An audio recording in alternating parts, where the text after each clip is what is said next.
নমস্কাৰ। আমি ইয়াতে গম পাইছোঁ যে ভাৰতীয় মহাকাশ গৱেষণা সংস্থা চমুকৈ ইছৰোৱে সফলভাৱে উৎক্ষেপণ কৰিছে চন্দ্ৰযান ২ৰ আৰু যেতিয়াই এনেকুৱা এটা মহাকাশ মিছনৰ সফল উৎক্ষেপণ হয় তেতিয়াই তাৰ প্ৰশ্নবোৰ পৰীক্ষাৰ বাবে গুৰুত্বপূৰ্ণ হৈ পৰে, ইম্পৰ্টেণ্ট হৈ পৰে। যদি আমি লিখিবলৈ গৈছোঁ ৰেলৱে বা অসমৰ বিভিন্ন নিয়োগ পৰীক্ষা বা তেনেধৰণৰ আন কোনো কেন্দ্ৰীয় চৰকাৰৰ নিয়োগ পৰীক্ষা, তেনেহ'লে এই ভিডিঅ'টোৰ আপোনাৰ বাবে অতি গুৰুত্বপূৰ্ণ। ইয়াত এই ভিডিঅ'টোত আমি কথা পাতিম চন্দ্ৰযান ২ৰ বিষয়ে আৰু তাৰ লগতে ইছৰোৰ আন মহাকাশ মিছনসমূহৰ বিষয়ে, যাতে আটাইবোৰ কথা আমি একে ঠাইতে থুপ খুৱাই লিখি ল'ব পাৰোঁ। তেনেহ'লে আহক আৰম্ভ কৰিছোঁ। চন্দ্ৰযান ২ লঞ্চ কৰাৰ কথা আছিল, উৎক্ষেপণ কৰাৰ কথা আছিলে ১৫ জুলাই তাৰিখে, কিন্তু কাৰিকৰী বিৰতিৰ বাবে ১৫ জুলাইত লঞ্চ নহ'ল আৰু কালি লঞ্চ হৈছে, কালি মানে ২২ জুলাই তাৰিখে।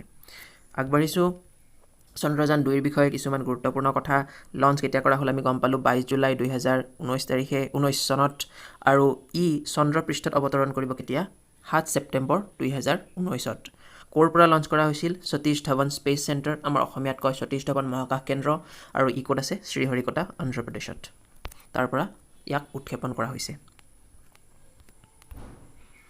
চন্দ্ৰযান ২ৰ বিষয়ে আন কিছুমান কথা আমি জনা দৰকাৰ যে চন্দ্ৰযান ২ বনাইছে কোনে? ক্ৰিয়েটাৰ্ছ, ইছৰোৱে বনাইছে। ইছৰোক অসমীয়াত কোৱা হয় ভাৰতীয় মহাকাশ গৱেষণা সংস্থা, আৰু ইয়াক ইংৰাজীত কি বুলি কোৱা হয়? Indian space research organisation. এইখিনি আমি এটাই জানো। ইয়াৰ হেডকোৱাৰ্টাৰ ক'ত? ইয়াৰ হেডকোৱাৰ্টাৰ হৈছে বেংগালোৰ, আৰু যিটো এওঁলোকৰ ভৱন আছে সেইটো কোৱা হয় অন্তৰিক্ষ ভৱন। চেয়াৰমেন কোন? প্ৰায়ে প্ৰশ্ন আহে। চেয়াৰমেন হৈছে কে শিৱন, বৰ্তমান চেয়াৰমেন কে শিৱন ডাঙৰীয়া। আৰু চন্দ্ৰযান ২ৰ প্ৰজেক্ট ডাইৰেক্টৰগৰাকী এগৰাকী মহিলা বৈজ্ঞানিক, আৰু তেখেতৰ নাম হৈছে মুথায়া বনিতা। ডক্টৰ মুথায়া বনিতা ডাঙৰীয়া হৈছে প্ৰজেক্ট ডাইৰেক্টৰ। আগবাঢ়িছোঁ। চন্দ্ৰযান ২ৰ মুঠতে কম্পনেণ্ট বা অংশ আছে মূলতঃ ৩টা: লেণ্ডাৰ, ৰোভাৰ আৰু অৰ্বিটাৰ। আৰু আটাইবোৰক লৈ গৈছে চন্দ্ৰলৈকে এটা ৰকেটে, যিটো হৈছে GSLV MK3। GSLV MK3ৰ সম্পূৰ্ণ নামটো হৈছে Jio' synchronous satellite launch vehicle mark 3। পুনৰ কৈছোঁ, Jio' synchronous satellite launch vehicle mark 3। এতিয়া ঘটনাটো ঘটিব কেনেকৈ যে এই ৰকেটটোৱে আটাইখিনি বস্তুকে লৈ গৈছে, আৰু প্ৰথম কাম কৰিব লেণ্ডাৰে। যেতিয়া ই চন্দ্ৰপৃষ্ঠত অৱতৰণ কৰিব তেতিয়া লেণ্ডাৰৰ নাম থোৱা হৈছে বিক্ৰম। কিয় নাম থোৱা হৈছে বিক্ৰম? তাৰ কাৰণ হৈছে যে ইয়াৰ নাম ৰখা হৈছে বিক্ৰম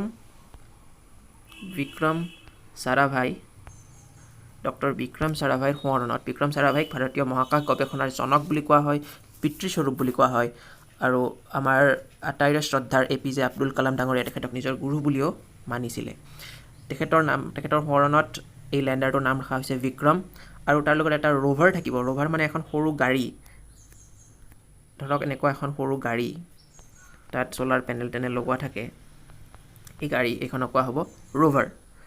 যেতিয়া লেণ্ডাৰ বিক্ৰম তাত লেণ্ড কৰিব, আপুনি ছবিত দেখিছে, এইখন ছবি ইছৰোৰ ৱেবছাইটৰ পৰা লোৱা। ই যেতিয়া লেণ্ড কৰিব ইয়াক কোৱা হয় ছফ্ট লেণ্ডিং মানে অতি সাধাৰণ ভাষাত আমি বুজি লৈছোঁ যে অতি সাৱধানে ই তাত অৱতৰণ কৰিব, ভঙা ফুটা নোহোৱাকৈ। অৱতৰণ কৰাৰ পিছত ৰোভাৰৰ নাম থোৱা হৈছে প্ৰজ্ঞান তাত ঘূৰিব, চন্দ্ৰপৃষ্ঠত ঘূৰিব, আৰু কিছুমান তাৰ পৰা চেম্পল বা তথ্য কালেক্ট কৰিব। অৰ্বিটাৰে কি কৰিব? অৰ্বিটাৰে যদি চন্দ্ৰ আছে, চন্দ্ৰৰ চাৰিওপিনে ই পৰিভ্ৰমণ কৰিব। তেনেহ'লে প্ৰথম কথা হৈছে কি, প্ৰজ্ঞান যিটো আমাৰ ৰোভাৰ আছে, প্ৰজ্ঞানে কিমান দিনলৈ কাম কৰিব? চিৰদিন কাম কৰি থাকিব নেকি? নহয়, চিৰদিন কাম নকৰে। ই 14 দিনলৈ কাম কৰিব। 14 দিন মানে এইটো হৈছে আমাৰ পৃথিৱীৰ দিন। 14 পৃথিৱীৰ দিনত ই কাম কৰিব 14 দিন। আৰু যিটো অৰ্বিটাৰ আছে, অৰ্বিটাৰেও চিৰদিন কাম কৰি নাথাকে। অৰ্বিটাৰে কাম কৰিব কিমান দিনলৈকে? এবছৰলৈকে। এইখিনি কথা আমি মনত ৰখা দৰকাৰ। প্ৰজ্ঞানে কাম কৰিব 14 দিনলৈকে, আৰু অৰ্বিটাৰে কাম কৰিব এবছৰলৈকে। আহক আগবাঢ়িছোঁ। আৰু ইয়াৰ নামকেইটা অতি গুৰুত্বপূৰ্ণ। লেণ্ডাৰৰ নাম বিক্ৰম, ৰোভাৰৰ নাম প্ৰজ্ঞান, অৰ্বিটাৰৰ বিশেষ কোনো নাম নাই। ৰকেটটো হৈছে GSLV MK3, Jio' synchronous launch vehicle mark 3। তেনেহ'লে এইখন চন্দ্ৰযানত কি নতুন কথা আছে, নতুন কথা জানিবলগীয়া কিবা আছে নেকি? হয় আছে। প্ৰথম কথা হৈছে হোম গ্ৰ'ন টেকন'লজি, মানে ইয়াৰ যিবিলাক কাৰিকৰী, যিবোৰ তথ্য ইয়াত ব্যৱহাৰ কৰা হৈছে, আটাইবোৰ ভাৰতীয় নিজা, আমাৰ ভাৰত দেশত নিজে তৈয়াৰ কৰি লোৱা। গতিকে ভাৰতীয় টেকন'লজি ব্যৱহাৰ হৈছে। ছফ্ট লেণ্ডিং অলৰেডি আমি কথা পাতিছোঁ। আৰু ই ক'ত নামিব, সেইটো হৈছে south polar region. South polar region মানে দক্ষিণ মেৰু অঞ্চলত। চন্দ্ৰৰ উত্তৰ মেৰু আৰু দক্ষিণ মেৰু আছে, গতিকে দক্ষিণ মেৰু অঞ্চলত ই লঞ্চ কৰিব, ই অৱতৰণ কৰিব।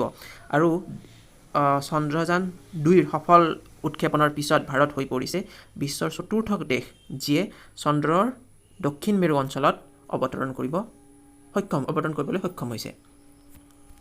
আগবাঢ়িছোঁ। চন্দ্ৰযান 2ৰ কথা পতাৰ পিছত আমি পাতিব লাগিব চন্দ্ৰযান 1ৰ কথা আমি এবাৰ মনত পেলাই লওঁ। চন্দ্ৰযান 1 লঞ্চ কৰা হৈছিল 22 অক্টোবৰ 2008 তাৰিখে। ইছৰোই বনাইছিলে। ই কাম কৰিলে 2009 চনৰ আগষ্টলৈকে, তাৰপিছত ই কাম কৰা বন্ধ কৰিছে। অলমষ্ট এবছৰলৈকে সি কাম কৰিছিল। কাম মানে সি কৰিছিল কি, সি কালেক্ট কৰিছিল মেগনেছিয়াম, এলুমিনিয়াম আৰু ল'ৰ তথ্য চন্দ্ৰপৃষ্ঠৰ পৰা। ইয়াৰ পিছত আমি কথা পাতিম আন এটা মিছনৰ বিষয়ে, যিটো হৈছে ভাৰতৰ প্ৰথম মংগল মিছন। যানখনৰ নাম আছিল মংগলয়ান বা মংগলযান। এই সম্পৰ্কে কিছুমান জানিবলগীয়া কথা আছে, আহক আমি জানি লৈছোঁ। প্ৰথম মংগল গ্ৰহলৈ যিবোৰ মিছন পঠিওৱা হৈছিল, তাত সেই মিছনবোৰ কি আছিলে? 1960 চনত ইউ.এছ.এছ.আৰে মিছন পঠিয়াইছিলে। 1960 চনত প্ৰথম চেষ্টা কৰিছিল মিছন পঠাবলৈ, ফেইল হ'ল তেওঁলোক। 1971 চনত প্ৰথম চেষ্টা কৰিছিল নাছাই প্ৰথমবাৰৰ বাবে চেষ্টা কৰিছিল, ফেইল্ড। 1988 চনত জাপানে প্ৰথমবাৰৰ বাবে চেষ্টা কৰিছিল, ফেইল্ড। 2011 চনত চীন দেশে চেষ্টা কৰিছিল প্ৰথমবাৰৰ বাবে, ফেইল। আটাইবোৰ দেশে প্ৰথমটো লঞ্চত প্ৰত্যেকবাৰে ফেইল হৈছে, প্ৰথমবাৰৰ বাবে ফেইল হয়। তাৰপিছত যেতিয়া ভাৰতে চেষ্টা কৰিবলৈ লয় 2013 চনত, তেতিয়া আটাইবোৰ দেশ, যিবিলাক উন্নত দেশ আছে, তেওঁলোকে ভাৰতক বহুত তিৰস্কাৰ কৰে যে তোমালোকৰ দেশত ভিকহু আছে, তোমালোকৰ দেশত মানুহে খাবলৈ নাপায়, তোমালোকে মংগল গ্ৰহত যোৱাৰ কথা চিন্তা কৰিছা, সেইবোৰ অলিক কল্পনা বাদ দিয়া, সেইবিলাক আকাশত চাং পতা কথা তোমালোকে বাদ দিয়া, তোমালোকে মানুহক খুৱাব চেষ্টা কৰা, তোমালোকে কেতিয়াও তেনেকুৱা ধৰণৰ কাৰিকৰী বিদ্যা আহৰণ কৰিব নোৱাৰিবা, না তোমালোকৰ কাৰিকৰী বিদ্যা আছে, না তোমালোকৰ সিমান টকা আছে, না তোমালোক অৰ্থনৈতিকভাৱে সিমান সক্ষম। আৰু তোমালোকে লক্ষ্য কৰা, আমেৰিকা ফেইল হৈছে, জাপান ফেইল হৈছে, চাইনা ফেইল হৈছে, তোমালোক ফেইল হ'বাই। তোমালোকে কোনোপধ্যে সফল হ'ব নোৱাৰা। এইবোৰ কাম বাদ দিয়া, তোমালোকে খোৱা মেলা কৰা আৰু থাকা। আৰু যদি তোমালোকৰ একো কাম নাই, 2013 চনত ফিফা ৱৰ্ল্ড কাপো আহি আছে, ফিফা ৱৰ্ল্ড কাপ চাবা আৰু মনোৰঞ্জন কৰিবা। এইবোৰ মংগলযানৰ অলিক কল্পনা বাদ দিয়া। কিন্তু আটাইবোৰ তিৰস্কাৰ কৰাৰ স্বত্তেও ভাৰতীয় বৈজ্ঞানিকসকলে কাম কৰি গ'ল আৰু তেওঁলোকক সম্পূৰ্ণৰূপে সহায় সহযোগ, ভাৰতীয় বৈজ্ঞানিক মানে ইছৰোৰ বৈজ্ঞানিকসকলে, আৰু তেওঁলোকক সম্পূৰ্ণৰূপে সহায় সহযোগ আগবঢ়াই গৈছিলে ইণ্ডিয়ান গভৰ্ণমেণ্টে। আৰু তেওঁলোকৰ কঠোৰ পৰিশ্ৰমে ৰিজাল্ট দিয়ে 2013 চনৰ 5 অক্টোবৰ তাৰিখে, যেতিয়া ভাৰতে সফলভাৱে মংগলযান উৎক্ষেপণ কৰে। আৰু ভাৰত প্ৰথম দেশ যিয়ে প্ৰথমবাৰতে সফলভাৱে মংগলৰ মিছন সম্পূৰ্ণ কৰিবলৈ সক্ষম হয়। 5 অক্টোবৰ 2013 চন ভাৰতৰ বাবে এটা অতি গুৰুত্বপূৰ্ণ দিন। আৰু ইয়াৰ পিছত দেশবোৰে ভাৰতক বিশেষকৈ মহাকাশ গৱেষণাৰ ক্ষেত্ৰত তিৰস্কাৰ কৰিবলৈ আৰু সাহস কৰিব পৰা নাই। মংগলযানৰ বিষয়ে আন কিছুমান কথা জানিবলগীয়া আছে, সেইবোৰ কথা আমি অলপ পাতি লৈছোঁ। এখন চিনেমা আহিছিলে দ্য মাৰ্চিয়ান, হলিউডৰ এখন চিনেমা মাৰ্চিয়ান, মেট ডেমনে তাত এক্টিং কৰিছিল। এইখন চিনেমাখন হৈছে এজন মহাকাশচাৰীৰ বিষয়ে, যিয়ে গৈ পেলাই মংগল গ্ৰহত ফচি যায় আৰু তেওঁ তাত কিবা কিবি কৰি আলু গজাই আলু খায়, আৰু তাত তেওঁ তাৰ পৰা কি ধৰণে মানুহে বচাই আনে, সেইটো গোটেই কাহিনীটো হৈছে এটা কাল্পনিক কাহিনী মংগল গ্ৰহৰ বিষয়ে, দ্য মাৰ্চিয়ান। এই চিনেমাখন বনাবলৈ, হলিউডৰ এই চিনেমাখন বনাবলৈ প্ৰয়োজন হৈছিলে 774 কোটি টকা, 774 কোটি টকা। আৰু আমি যদি তাৰ লগত কম্পেয়াৰ কৰোঁ, ভাৰতীয় মহাকাশ গৱেষণা সংস্থাই ইছৰোৱে সঁচাসঁচিকৈ মংগল গ্ৰহলৈ গৈ আহিলে মংগলযানৰ সহযোগত, তেনেহ'লে এই মংগলযান বনাওঁতে তেওঁলোকে মাত্ৰ খৰচ কৰিছিল 496 কোটি টকা। এইখন এখন সফল মহাকাশযান যিখনে মংগললৈ গৈ আহিল কেৱল 496 কোটি টকাত, আনহাতে এই মংগল গ্ৰহৰ বিষয়ে কাল্পনিক চিনেমা বনাবলৈ তেওঁলোকৰ প্ৰয়োজন হৈছিলে 744 কোটি টকা, 746 কোটি টকা, আৰু আমি যদি ডাটাবোৰ চাওঁ যে বিভিন্ন দেশে কিমান টকা খৰচ কৰি মুঠতে মংগল গ্ৰহলৈ যাবলৈ সক্ষম হৈছিলে, তেতিয়াহ'লে আমি দেখা পাম যে আটাইতকৈ কম টকা খৰচ কৰিছে ইছৰোৱে। গতিকে আমি গৌৰৱ বোধ কৰা উচিত যে ভাৰতীয় গৱেষণা, মহাকাশৰ ক্ষেত্ৰত ভাৰতৰ গৱেষণা অতুলনীয়। আগবাঢ়িছোঁ। আমি মংগলযানৰ বিষয়ে আমি অলপ কিছু কথা জানি ল'ম। ইছৰোৱে বনাইছিলে আৰু প্ৰজেক্ট ডাইৰেক্টৰ কোন আছিলে মংগলযানৰ তেওঁৰ নাম আছিলে সুবিয়া অৰুণান আৰু মংগলযান 24 ছেপ্টেম্বৰ 2013 পৰা বৰ্তমানলৈকে মংগল গ্ৰহৰ চাৰিওপিনে প্ৰদক্ষিণ কৰি আছে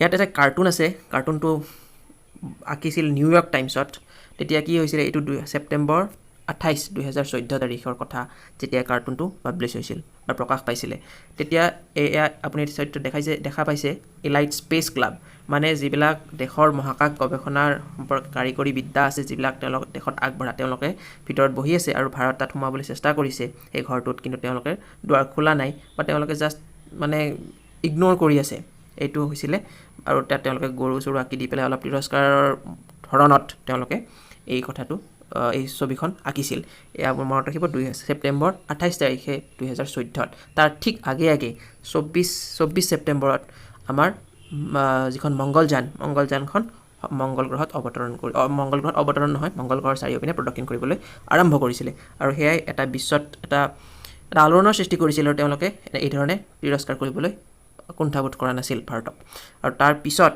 কি হ'ল এইখন ছবি আপুনি দেখিছে ছেপ্টেম্বৰ 16 2017 এইখন ছবি অংকন কৰিছিল ভাৰতৰ এজন কাৰ্টুনিষ্টে তেওঁৰ নাম হৈছে সন্দীপ আদৱাৰিউ চ' সেইটো আছে তলত তেখেতে ইয়াত লিখি দিছে with due respect to NYT মানে নিউয়ৰ্ক টাইমছৰ সেই কাৰ্টুনখনৰ উত্তৰ হিচাপে তেওঁ এখন ছবি আঁকিছিলে ইয়াতো ইলাইট স্পেচ ক্লাব আছে কিন্তু এতিয়া ইলাইট স্পেচ ক্লাবত কোন বহি আছে ভাৰতীয়সকল বহি আছে আৰু বিভিন্ন দেশৰ মানুহে নিজৰ ৰকেট বোৰ্ড লৈ তেওঁলোকৰ ওচৰলৈ আহিছে ছেটেলাইট বোৰ্ড লৈ তেওঁলোকৰ ওচৰলৈ আহিছে আৰু দুৱাৰ খুলিবলৈ তেওঁলোকে দুৱাৰত নক কৰিছে তেতিয়াহ'লে আমি যদি দেখা পাওঁ যে 16 ফেব্ৰুৱাৰী 2017 কথা কিয় এইটো 16 ফেব্ৰুৱাৰী 2017 কি ইমান গুৰুত্বপূৰ্ণ দিন বাৰু 16 ফেব্ৰুৱাৰী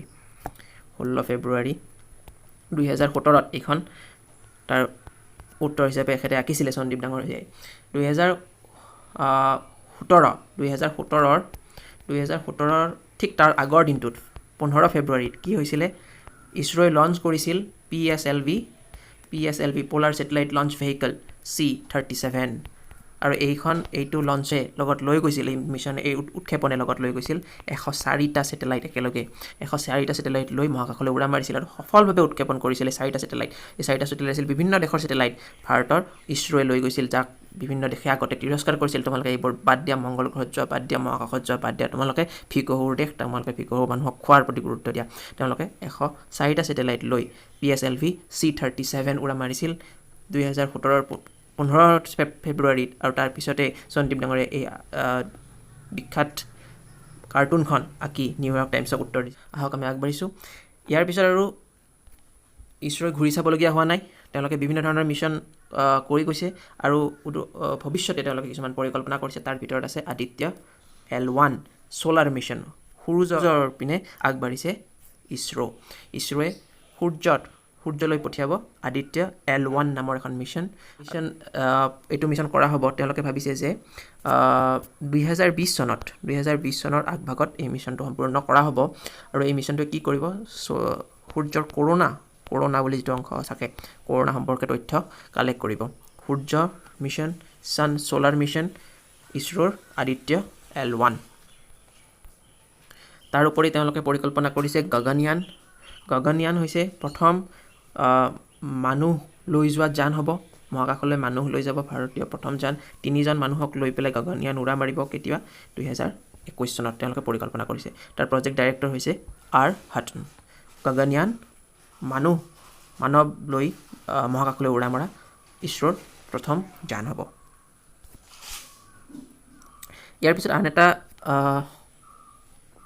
উৎক্ষেপণ এক্সাক্টলি উৎক্ষেপণ নহয় এইটো হৈছে মিছন শক্তি এইটো ইছৰোৰ দ্বাৰা কৰা হোৱা নাই এইটো কৰা হৈছে DRDOৰ দ্বাৰা আচ্ছা মিছন শক্তি কি আমি অলপমান জানি লৈছোঁ যে বিভিন্ন দেশৰ এইখন যদি পৃথিৱী হয় বিভিন্ন দেশে কিছুমান ছেটেলাইট লঞ্চ কৰি ৰাখিছে আৰু বিভিন্ন ধৰণৰ ছেটেলাইটবোৰৰ যিবোৰ কাম সেই কামবোৰ বেলেগ কিন্তু তাৰ ভিতৰত কিছুমান ছেটেলাইটে যদি ভাৰতৰ ওপৰত স্পাই কৰে মানে চোৰাংচোৱাগিৰি কৰে তেনেহ'লে এই ছেটেলাইটটো ধ্বংস কৰাৰ কিছুমান পৰিকল্পনা কৰিব পাৰি আৰু কৰা উচিত নহ'লে আমাৰ দেশখন বিপদৰ সন্মুখীন হ'ব পাৰে পিছত যে বিভিন্ন ধৰণৰ যিবোৰ গোপন তথ্য সেইবোৰ লৈ পেলাই বিভিন্ন দেশ গুচি যাব পাৰে বা বিভিন্ন দেশে এইবিলাক গোপন তথ্যবোৰ ভাৰতৰ বিৰুদ্ধে ব্যৱহাৰ কৰিব পাৰে গতিকে সেইবোৰ ধ্বংস কৰাৰ বাবে তেনেকুৱা ধৰণৰ যিবিলাক ছেটেলাইট আছে উপগ্ৰহ আছে কৃত্ৰিম উপগ্ৰহ তেনেকুৱাবোৰক ধ্বংস কৰাৰ বাবে কিছুমান মিছাইল বনোৱা হয় কিছুমান মিছাইল বনোৱা হয় যে এইটো যিখন যদি পৃথিৱী হয় ইয়াতে যদি ছেটেলাইটটো আছে তেনেহ'লে এই মিছাইলবোৰ মাৰি এই ছেটেলাইটবোৰ ধ্বংস কৰিব পাৰি তো তেনেকুৱা ধৰণৰ এটা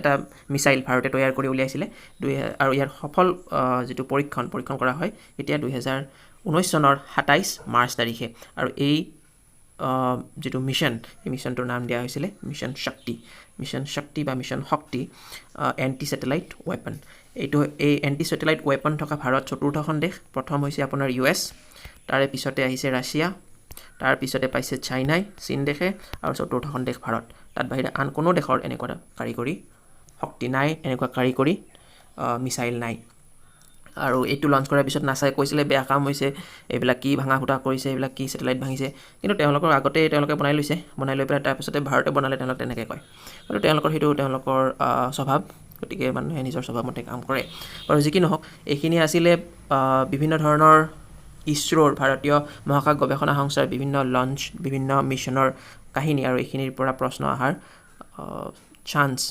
বহুত বেছি থাকে গতিকে আজিলৈকে আমি ইয়াতে সামৰিছোঁ আপোনালোকে যদি ভিডিঅ'টো ভাল পাইছে শ্বেয়াৰ কৰিব লাইক কৰিব আৰু ছাবস্ক্ৰাইব কৰিবলৈ নাপাহৰিব